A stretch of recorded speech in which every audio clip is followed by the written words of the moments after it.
নির্বাচন পরবর্তী সময়ে দলীয় কর্মীদের খোঁজ নিতে চায় পে চর্চা কর্মসূচির আয়োজন করল বিজেপি। উপস্থিত বিজেপির রাজ্য সভাপতি সুকান্ত মজুমদার। শুক্রবার রাতে গঙ্গারামপুর বাসস্ট্যান্ড এলাকায় চায় পে চর্চা কর্মসূচির আয়োজন করা হয়।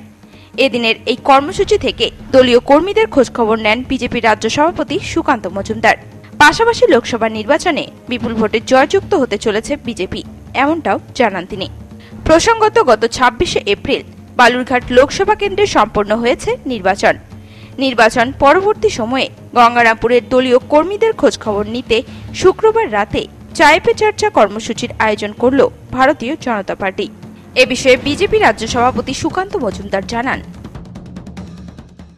অজুহাত আসলে কর্মীদের সাথে দেখা করা, কারণ অনেকদিন আমি যেহেতু রাজ্য সভাপতির দায়িত্ব দক্ষিণবঙ্গের বিভিন্ন জেলায় বিভিন্ন সিটে প্রচারে ছিলাম, অনেকদিন দেখা হয়নি কর্মীদের সাথে, তাদের সাথে দেখা করা, তাদের সুখ দুঃখের খবর নেওয়া, সেটাই মূল উদ্দেশ্য ছিল।